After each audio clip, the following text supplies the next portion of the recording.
Hello friends and welcome to the Exams Made Simple, and we are back again with the Hindu complete news analysis part for June 22nd 2020. तो 22 जून 2020 का news analysis part देखेंगे. Before we start, those who want to join the TEMS portal, they can join us by the links given in the description comment section below. और social media platforms की link भी नीचे दी हुई है, तो you can join us there as well. So yesterday I was telling you about a revision plan type of series which I am planning to start. So if you people are interested, I already told you that cannot be free, that will be chargeable. So if you people want, you can comment in the description and comment section, and you can tell me whether you want that series or not, so that we can start that as soon as possible. That will be complete current affairs revision from your last year's June to this year's August. So everything will be completed in that revision series if you people want us to start that. Okay, so give you wish whether you want that or not, because that will be chargeable, that cannot be free, but that is the thing which I wanted to tell you. So let's start with the questions first. आज के questions देखते हैं. पहला question है, consider the following statements regarding the concept of eclipse. पहला statement कहता है when the shadow of earth falls on the moon it is called lunar eclipse. Second statement है when the shadow of the moon falls on the earth it is called solar eclipse. Which of the following is correct? Options are A 1 only, B 2 only, C both 1 and 2, D neither 1 and 2. So the correct answer for this will be C both 1 and 2. दोनों ही सही हैं. जब shadow of earth moon पे पड़ता है तो वो lunar eclipse होता है, और जब शेडो ऑफ मून अर्थ पे पड़ता है तो वो सोलार एक्लिप्स होता है. ठीक है ना, कंफ्यूजिंग है लेकिन आपको ध्यान में रखना है. Question number 2 is arrange the following from south to north. इन सारे को साउथ टू नॉर्थ अरेंज करना है. First is East Sea, second is East China Sea, third is South China Sea, and fourth is Sea of Okhotsk. तो which of the following are correct regarding that? 4 1 2 3, B 3 2 1 4, C 3 1 2 4, या D 4 3 2 1. एक एक करके देखते हैं. पहले south China Sea होगा. Okay, so that is the thing. फिर दूसरा होगा East China Sea, then East Sea, then Sea of Okhotsk. तो क्या होगा? 3 2 1 4. Let's see the answer. Answer is B. Yes, 3 2 1 4 will be the correct answer for this. And question number 3 is Union Finance Minister has recently launched Taxalog. Taxalog is what? Options are A e-journal, B tax calculation app, C publicity kit for tax awareness, या D awareness film about CBDT. Which of the following is correct? The correct answer for this will be A e-journal. Taxalog जो है एक e-journal है जो कि अभी union finance ministry ने launch की. So these are the important questions for today. I hope you got clarity regarding these 3 questions and you have learned something new. So let's start with the news analysis part. Secrecy of ballot is the key to free and fair elections. This is what Supreme Court has said.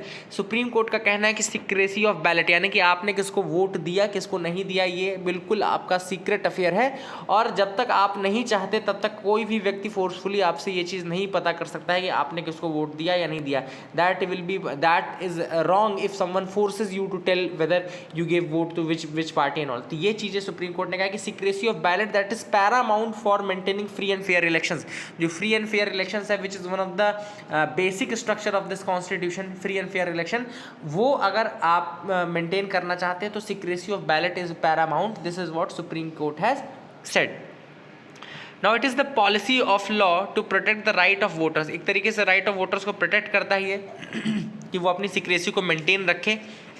Okay, and ये जो judgement है ये 3 जज bench से आया था, N V. Ramana, Sanjiv Khanna and Krishna Murari. They observe this. The principle of secrecy of ballot is an important postulate of constitutional democracy. इनका कहना है कि जो principle of secrecy of ballot है वो काफ़ी ज़्यादा इंपॉर्टेंट है, that is important postulate of constitutional democracy. Democracy यानी कि लोकतंत्र को मेंटेन रखने के लिए ये सिक्रेसी बहुत ज़्यादा इंपॉर्टेंट है. क्यों इंपॉर्टेंट है? नॉर्मल सी बात, सोचने वाली बात है कि अगर किसी व्यक्ति को पता चल जाता है कि आपने किसको वोट दिया है तो वो आपके ऊपर फोर्स का यूज़ कर सकता है, और अगली बार हो सकता है कि आप उसके डर में दबाव में आकर के उसको वोट करने लगो.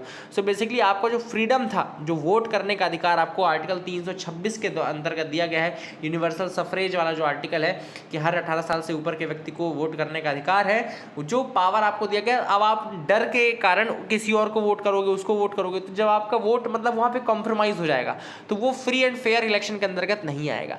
अब ये चीज़ कहाँ मेंशन्ड है? अगर आपसे कोई पूछे कि क्या ये चीज़ कॉन्स्टिट्यूशन में मेंशन्ड है, कहाँ मेंशन्ड है, तो ये चीज section 94 of the representation of people's act. Section 94 है रिप्रेजेंटेशन ऑफ पीपल एक्ट 1951 का सेक्शन 94. उसमें ये चीज बोलता है it upholds the privilege of the voter to maintain confidentiality about his or her vote. मतलब कि एक वोटर को अधिकार है कि वो अपने वोट की कॉन्फिडेंशियलिटी को मेंटेन करके रखे. लेकिन अब यहीं पे सुप्रीम कोर्ट ने यह भी कहा है a voter can voluntarily wave that privilege of non disclosure. ये जो नॉन डिस्क्लोजर का यानी सीक्रेसी का जो प्रिविलेज है, अगर वोटर चाहे तो अपनी मर्जी से जरूर इसको छोड़ सकता है। जिस मूवमेंट पे उस वोटर ने बता दिया कि उसने किसको वोट दिया है अपनी मर्जी से, उस समय उसकी प्रिविलेज लूज कर जाएगा वो। इसके लिए आप उसको पनिशमेंट नहीं दे सकते, उसके लिए कोई कंप्लेंट नहीं कर सकते हैं कि उसने अपना बता दिया किसको वोट दिया किसको नहीं। ये उसका खुद का पर्सनल अफेयर रहेगा, that is his own her personal choice. तो ये चीज सुप्रीम कोर्ट ने कही है। This was the news item, I hope you got clarity regarding that. काफी इंपॉर्टेंट थी और इसमें सेक्शंस जो थे सेक्शन 94 ये सब चीज़ें आप याद रखेगा, they can be asked in the prelims examination as well. आगे की तरफ मूव करते हैं। दूसरी न्यूज़ है NGT has fined the Karnataka government for overall pollution in a lake. अब यहाँ पे नेशनल ग्रीन ट्रिब्यूनल ने इम्पोज की है पेनल्टी, 10 लाख रुपए की प्रिलिमिनरी पेनल्टी है कर्नाटका गवर्नमेंट के ऊपर for the pollution of Kithiganahalli lake. Kithiganahalli lake, अगर आपसे कोई पूछता है कि इसकी लोकेशन कहाँ पर है तो ये बेंगलुरु में है, कर्नाटका में है, Kithiganahalli lake, this is the name of the lake, है ना। ऐसे ही कर्नाटका की जो लेक्स हैं बहुत ज़्यादा न्यूज़ में रहती हैं, जैसे कि वहाँ पहले बेलांडूर लेक भी बहुत ज़्यादा न्यूज़ में थी because of that pollution and all. काफ़ी ज़्यादा पोल्यूटेड लेक थी बेलांडूर, तो वो भी कर्नाटका में ही लाई करती है। किथिगनहल्ली लेक भी यहाँ पे लाई करती है, ये भी याद रखेगा, ठीक है ना। अब नेशनल ग्रीन ट्रिब्यूनल जब आई गया तो उसके बारे में बता देते हैं। नेशनल ग्रीन ट्रिब्यूनल बना कब था? ये बना था एनजीटी एक्ट 2010 के थ्रू बना था। एनजीटी एक्ट 2010 से बना था। अब कोई भी बॉडी जब किसी एक्ट से बनती है तो हम उसको क्या बोलते हैं? उसको हम स्टैट्यूटरी बॉडी बोलते हैं। अगर कोई भी बॉडी किसी एक्ट से बनी है यानी किसी स्टैट्यूट से बनी है तो हम उसको स्टैट्यूटरी बॉडी बोलते हैं, ठीक है ना। अब एनजीटी, क्या इंडिया पहली कंट्री है जिसने एनजीटी को बनाया? तो नहीं, इंडिया तीसरी ऐसी कंट्री है जिसने एनजीटी को बनाया। पहली कंट्री थी ऑस्ट्रेलिया, दूसरी कंट्री थी न्यूजीलैंड, तीसरी कंट्री थी आपकी India. India is the third country to have a mechanism like NGT. कोई अगर आपसे कहता है यूपीएससी क्या करेगा, आपको कंफ्यूज करने के लिए बोलेगा कि इंडिया पहली कंट्री है जिसने एनजीटी को लाया, तो ये बिल्कुल गलत स्टेटमेंट है, तीसरी कंट्री है। एनजीटी को मैंडेट दिया गया है कि 6 महीने के अंतर्गत जब अपील फाइल उसके 6 महीने के अंतर्गत आपको वो केस जो इन्वायरमेंट रिलेटेड केस है उसको सॉल्व करना है। और इसकी जो बेसिक जो सिटिंग है वो 5 जगह पे होती है। न्यू दिल्ली, तो वो 5 जगह हैं। पहली तो न्यू दिल्ली आपकी प्रिंसिपल प्लेस है, दूसरा Bhopal, Pune, Calcutta and Chennai, these are the other 4। तो ये 5 जगह हैं जहाँ पर की सिटिंग होती है, ठीक है ना। अगर आप स्ट्रक्चर देखें एनजीटी का तो इसमें एक चेयरपर्सन होता है, जुडिशियल मेंबर्स होते हैं, एक्सपर्ट मेंबर्स होते हैं जो कि ऑफिस होल्ड करते हैं for the 5 years term and they are not eligible for the reappointment also, तो एलिजिबल नहीं होते रीअपॉइंटमेंट के लिए। तो चेयरमैन होता है वो अपॉइंट किया जाता है सेंट्रल गवर्नमेंट द्वारा in consultation with the chief justice of India, ये भी इंपॉर्टेंट चीज़ है। And selection committee shall be formed by the central government to appoint the judicial magistrate and judicial members and the expert members, ठीक है ना। and there are at least 10 and maximum 20 full time judicial members and expert members in the tribunal, तो ये भी आप याद रख सकते हैं। नाउ मैंने कई बार आपको बताया कि कौन कौन से एक्ट्स के केसेस को ये देखता है, तो एक्ट्स याद रखिएगा। Water prevention and control of pollution act 1974, water prevention and control of pollution cess act 1977, forest conservation act 1980, air prevention and control of pollution act 1981, environment protection act 1986, public liability insurance act 1991 and biological diversity act 2002। इन सारे acts के अंतर्गत जो cases रहेंगे उनको तो ये देखेगा, लेकिन 2 बहुत इंपॉर्टेंट एक्ट्स केसेस के नहीं देखता है, जबकि वो रिलेटेड इन्वायरमेंट से ही है।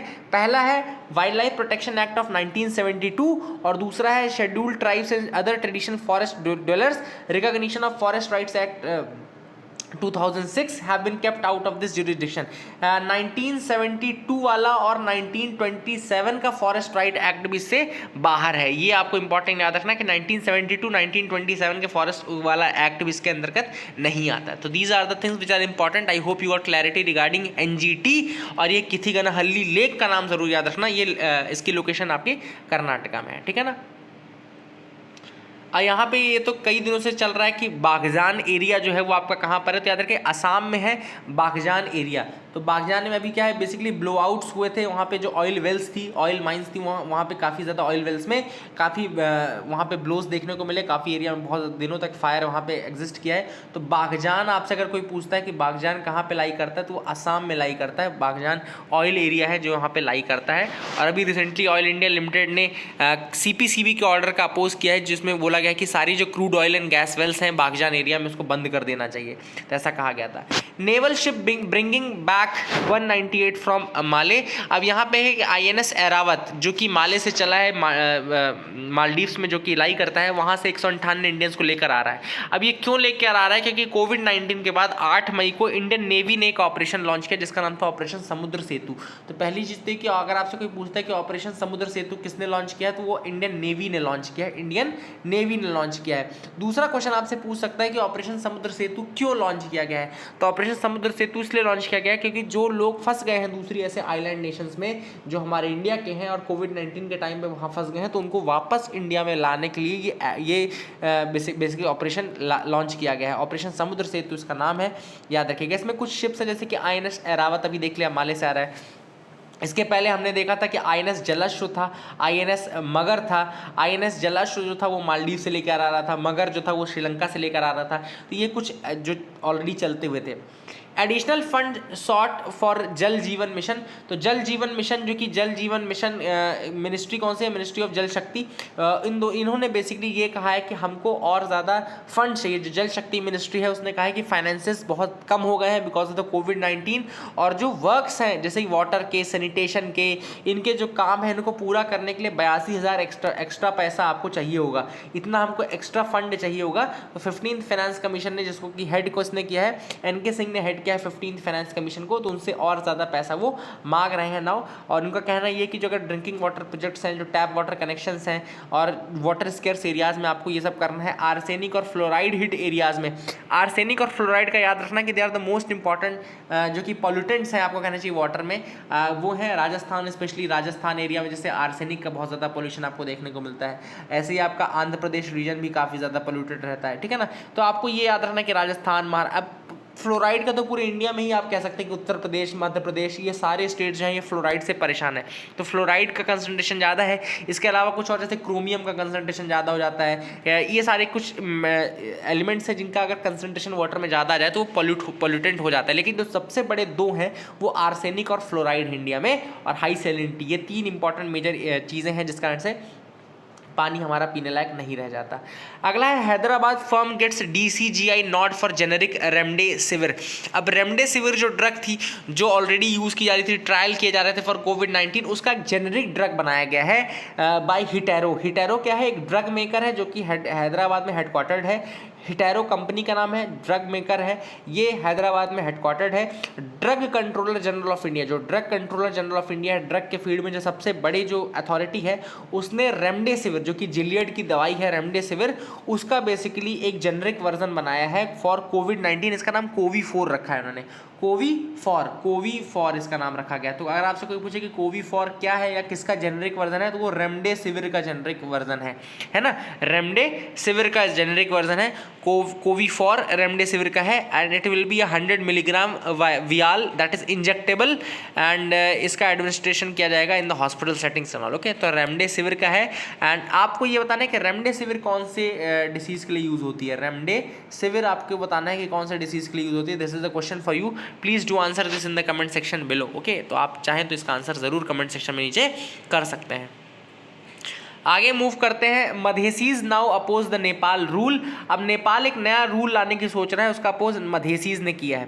पहली चीज़ आपको ये याद रखना है कि मधेसीज कौन से एरिया में रहते हैं, तो नेपाल के प्लेन एरिया में जो रहने वाले हैं, नेपाल के प्लेन एरिया में रहने वाले जो हैं वो मधेसीज हैं। Okay, they are the Madhesis, and basically काफ़ी ज़्यादा वो इंडिया के साथ रिलेशनशिप में ले जाने जाते हैं, शादी भी कहते हैं, जो रोटी बेटी का रिश्ता बोला जाता है कि इंडिया और नेपाल के बीच में रोटी और बेटी का रिश्ता बोला जाता है कि यहाँ पे ब्रेड बटर एंड वाइफ, तीनों चीज़ें इंडिया और नेपाल के बीच में इतनी कॉमन चीज़ें हैं।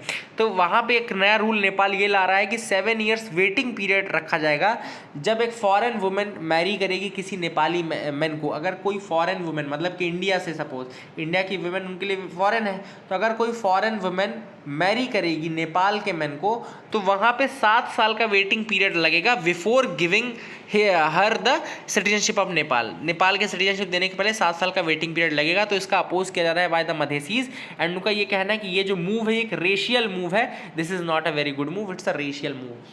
इवन गोल्डन लंगूर सफ़र फोर्स्ड एबॉर्शन और इन्फेंटिसाइड। अब एक इंडेंजर्ड स्पीशीज़ है मंकी की, आपको याद रखना है, गोल्डन लंगूर, जो कि इंडिया और भूटान के बॉर्डर रीजन में पार्ट्स ऑफ भूटान में पाया जाता है।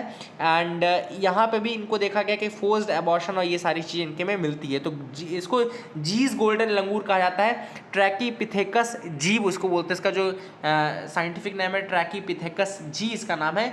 जीज गोल्डन लंगूर आप इसको कह सकते हैं। They are endemic to the semi evergreen and mixed deciduous forest, जो कि आपका इंडिया और भूटान के बॉर्डर में रहते हैं।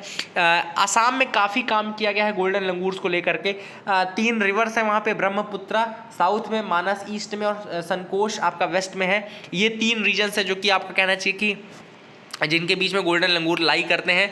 और गोल्डन लंगूर्स के बारे में आपको कुछ और बता देता हूँ कि यहाँ पे आयुसीएन स्टेटस इनका इंडेंजर्ड है। चक्रशिला जो है इंडिया की पहली वाइल्ड लाइफ सेंचुरी है, जो कि गोल्डन लंगूर जहाँ का प्राइमरी स्पीशीज़ है। याद रखिएगा चक्रशिला, ये भी असम में ही है, चक्रशिला भी आपकी असम में ही है। It's the first wild life sanctuary जो कि गोल्डन लंगूर को प्राइमरी स्पीशीज़ मानती है। अब इस न्यूज़ आइटम में आपको स्टिल बर्थ का नाम देखने को मिलेगा। स्टिल बर्थ क्या होता है? Still birth is the birth of a baby who has died any time from 20 weeks into the pregnancy through to the due date of birth. Okay, तो due date of birth suppose आपकी कोई ये date है और ये date थी जब आपके 20 हफ्ते पूरे हो गए थे, प्रेगनेंसी को 20 हफ्ते पूरे हुए थे।